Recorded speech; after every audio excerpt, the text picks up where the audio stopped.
Kalau kita tengok, kawasan Malay majoriti 60% hingga 99% ada Terengganu, Kelantan ada 99% plus. Di situ terdapat 102 kerusi yang 60 hingga 99%. Yang 51 sampai 59 terdapat 15 kerusi. Saya nampak kawasan Melayu yang 102 kursi itu, 102 kursi, kalau Perikatan Nasional ni kekal, dan saya melihat mungkin kekal sampai pilihan raya, saya yakin 102 kursi itu akan dikuasai sepenuhnya oleh Melayu, oleh Perikatan Nasional.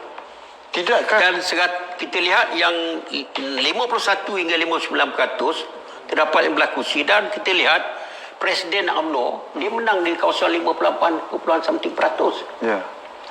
Sebab kita melihat di kawasan Melayu luar bandar dan pedalaman, parti selain daripada UMNO dengan PAS tak ada kekuatan. PKR tak ada kekuatan, dan PKR adalah parti yang menguasai pinggir bandar. Tak ada. Jadi saya melihat, Saya setuju, tapi ada satu perkara yang dinyatakan oleh saudara Kemuzaman tadi. Bila PN you anggap sebagai menguasai dalam 60% penentusan ke atas dari segi undian Melayu, cuma satu. Perikatan Nasional ni hanya dianggoti oleh Bersatu dan juga PAS. Bersatu kalau kita lihat dari segi akar umbinya sukar. Dan sekarang ni UMNO mengisyaratkan tidak berada dalam Perikatan Nasional. Mereka cuba mempertahankan mufakat nasional bersama PAS, tapi PAS lebih cinta kepada Bersatu ketika ini. Jadi apakah polemik ini boleh kita anggap akan tidak ada dominasi parti dalam pilihan raya selepas PRU 15? So, dia sekali benda ni bergantung kepada persefahaman dalam parti-parti dan pakatan itu sendiri, baik dalam PH atau PN. Dia akhirnya bergantung kepada persefahaman itu. Kalau persefahaman itu dapat dikekalkan sehingga kepada hari mengundi dan tidak berlaku perpecahan, pembahagian kursi, pengalih dan sebagainya, parti itulah yang akan dominasi pilihan raya. Tapi saya nampak sekarang dah berpecah. Sekarang ni berpecah. Kita tidak nampak satu pakatan yang utuh. Ya. Malah rapuh. Maknanya kalau kekal keadaan sekarang ni, perpecahan, kita kata PH berpecah. Dalam PN pun berpecah di antara UMNO dengan PAS dengan Bersatu. So ada tiga. Ada tiga grup, tiga koalisi besar dah. Maknanya akan berlaku ada tiga penjuru. Itu sekurang-kurangnya dalam situasi yang ini yang kita nampak. Itu tak tahu lagi parti-parti kecil ni.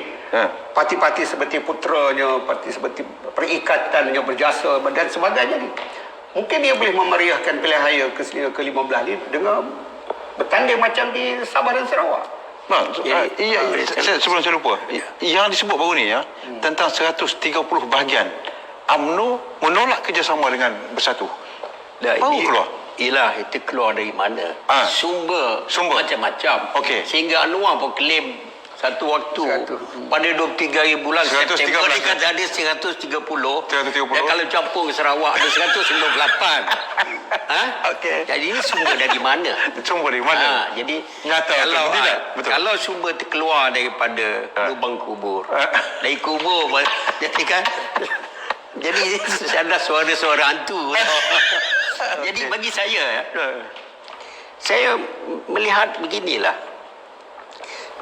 Memang tadi kita kalau tengok detail pada pilihan raya 14, Khalid Samad insya-Allah menang di kawasan 75% Melayu. Tetapi masa itu middle class Melayu menolak Barisan Nasional. Misalnya di Kapar, Abdullah Sani dapat 46,000. Tetapi PAS dapat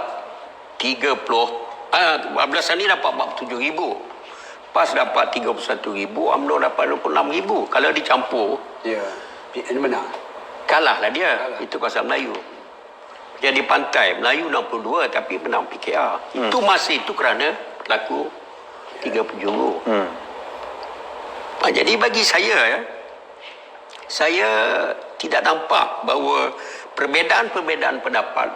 Orang UMNO ada suara dari selatan agak berbeza dengan timur, dengan kepimpinan di pusat kan.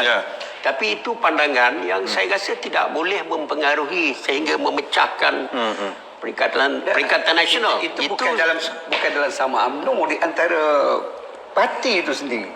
Perbezaan pendapat, lebih bagus berlaku perbezaan pendapat. PAS ni tak sama dengan Bersatu. Bersatu tak sama dalam konteks PN. Begitu juga dalam konteks PH. Kalau persamaan pendapat tidak berlaku di antara DAP dengan PKR dan dengan Amanah, maka akan berlaku perpecahan tadi. Ya, jadi begini, saya begini tahu. Ini dianggap sebagai United Front lah, gabungan kan. Memang berbeza politik, berbeza pandangan ni tidak mesti memecahkan. Contoh, kita tengok dalam Second World War, komunis Rusia boleh bergabung dengan Amerika memukul fasis. Tahu? Di China, Kuomintang bergabung dengan PKC pukul Jepun. Di tanah Melayu, Force 136 bergabung dengan PKM pukul Jepun. Jadi dalam konteks ini bagi saya, dia gabungan untuk apa? Gabungan untuk mendapatkan kuasa. Jadi saya melihat walaupun dia berbeza antara Bersatu, antara UMNO dengan PAS, tetapi dia akan bersatu kerana untuk mengekalkan kuasa. Macam dulu, mengapa kepimpinan di dalam parti PKR, Amanah, apa semua boleh terima Mahathir? Kerana tujuannya mendapatkan kuasa. Jadi saya tak melihat bahawa perbezaan ini boleh memecahkan itu. Pasal tujuannya adalah untuk mengekalkan kuasa. Bagi saya tak ada. Dan kita lihat, mengapa saya katakan Perikatan Nasional ada advantage dengan UMNO dengan PAS. Pasal produk dijual oleh UMNO tu jelas daripada dulu. Produk dia ialah menjual Melayu. Contohnya slogan dia Melayu. Produk PAS Islam. Jadi PKR tak akan dapat menebusi kawasan Islam dan Melayu ini. Sebab ini telah menjadi modal jualan dan laku untuk UMNO dan PAS. PKR nak jual apa? Tapi produk Melayu dan Islam ni sudah berubah sikit sekali dengan adanya generasi baru kan. Generasi baru tak nak nafikan, kita ada hampir separuh daripada generasi lama ni akan terlibat dalam buat pemilihan ni. Mereka sekali tak mudah lagi diperdayakan dengan satu produk yang disebutkan oleh saudara zaman kan, Melayu dan Islam. So kalaulah kedua parti tu, kalau kita kata PN berharap kepada dua produk ni, saya rasa tak meyakinkan dia boleh pertahankan kerajaan ini. Satu produk lagi. Jadi begini, sebab apa? Sebab itu saya bacakan 102 kerusi di tempat yang memang laku Melayu. Jual produk Melayu dan Islam.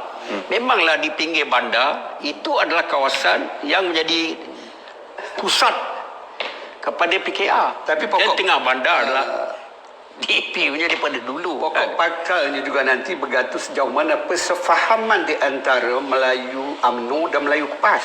Walaupun ada 120 kursi, tapi 102 kursi yang solid. Tetapi kita kena ingat, perangai orang politik ni tak boleh dimonitorkan secara teori. Dia sampai satu peringkat kan, aku rasa ini hak aku. Dia buat keputusan. Kau baru masuk Bersatu. Ini hak aku. Kau baru masuk sini dah. Ini akan berlaku. Jadi itu yang saya kata tadi, bergantung kepada persefahaman tadi. Jadi kalau produk itu saja, itu produk menjadi satu faktor lah untuk Melayu dah. Tapi kalau persefahaman tadi tidak ada di antara tiga parti ni yang kita ingat macam disebut oleh Datuk Dahlan tadi, PAS jelas nampaknya lebih begitu jinak dengan Bersatu dan telah mengetepikan UMNO sehingga akan timbul satu perasaan iri hati pada UMNO. Yang terbaru saya tengok, saya baca apa yang disebut oleh Ketua Pemuda UMNO, Datuk Asrah Wajdi. Dia kata apa-apa bergantung kepada rundingan dalam majlis presiden yang hendak diwujudkan. Telah diwujudkan. Jadi kalau majlis presiden itu gagal, kadang-kadang kita tengok perbezaan politik ni di antara PH dengan PN ni, kerana dia dimonopoli oleh Melayu, tak jauh bezanya. Perangai Melayu tu ada dalam dua-dua. Kenapa BN sayang sangat nak buang MCA yang telah pun ditolak oleh masyarakat Cina, dan tak agak diratibkan soal DAP ni memang musuh ketat kepada UMNO. Tak mungkinkah berlaku persefahaman antara dua parti yang bermusuh lebih berpuluh tahun? Ya, dia memang kalau kita nak melahirkan suatu kuasa yang besar, kita mesti bergabung dengan pasukan yang besar. Yang besar. Itu memang betul. Kalau kita tengok sejarah negara-negara dulu bagaimana Bismarck nak menyatukan Jerman kan. Dia biarkan dulu Perancis dilawan dipukul yang kecil-kecil, akhirnya walau itu yang betul. Dalam konteks ini, kalau orang UMNO satu masa nanti berfikir bahawa kuasa yang untuk mempengaruhi pengundi Chinese adalah DAP di dalam kota, dan memang dia memang mewakili pengundi-pengundi Cina. Dia memang MCA bankrupt di dalam mendapatkan pengaruh di kalangan orang-orang Cina. Dan dia menang pun dulu pun sampai sekarang adalah di kawasan majoriti Melayu. Cuma adakah UMNO melihat kalau dia membuka laluan ke arah DAP itu, dia akan dapat mengekalkan paduh dia di kalangan orang Melayu, orang Bandar. Sebab momokkan terhadap DAP ini sejak daripada Mahathir dulu lagi mengajar orang UMNO dan mengajar orang Melayu impuls yang DAP segala macam tu. Dia tu, jadi benda ni masih belum baik. Saya pergi Emso, bila berlakunya orang kata berantakan macam ni lah, PH ni diambang kucak kacir sehingga sekutu PH, Amanah dan DAP dah menyatakan rasa kurang yakin terhadap Datuk Seri Anwar yang terbaru.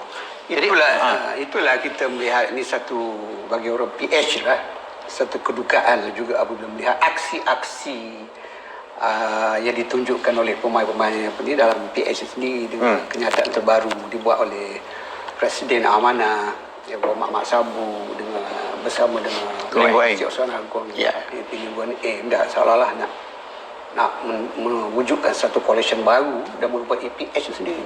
Padahal dia itu sendiri berada dalam PH. Tapi orang melihat bila dia nak mewujudkan satu coalition baru, seolah-olah nak meninggalkan PH. Itu yang difahamkan dalam tu. Jadi bila berlaku macam ni, berlaku satu rasa tidak kesahaluan ini, itu menyebabkan timbul pertanyaan tadi, apakah PH ini akan berkubur? Dia tidak mustahil terjawab. Dia akan boleh orang boleh menganggap dia sebagai terkubur kalau yang dua-dua tiga orang ni sakit, tiga sakit. PKR sakit, Amanah sakit, DAP sakit. Cuma sakitnya berbeza. Yang ni mungkin kanser, yang ni jantung ataupun yang ni kecil mani. Jadi kalau tiga penyakit, tiga serangkai ni tak disembuhi segera dah, mungkin kulit nak bisa zat itu kalau mau. Saya baca. Okey.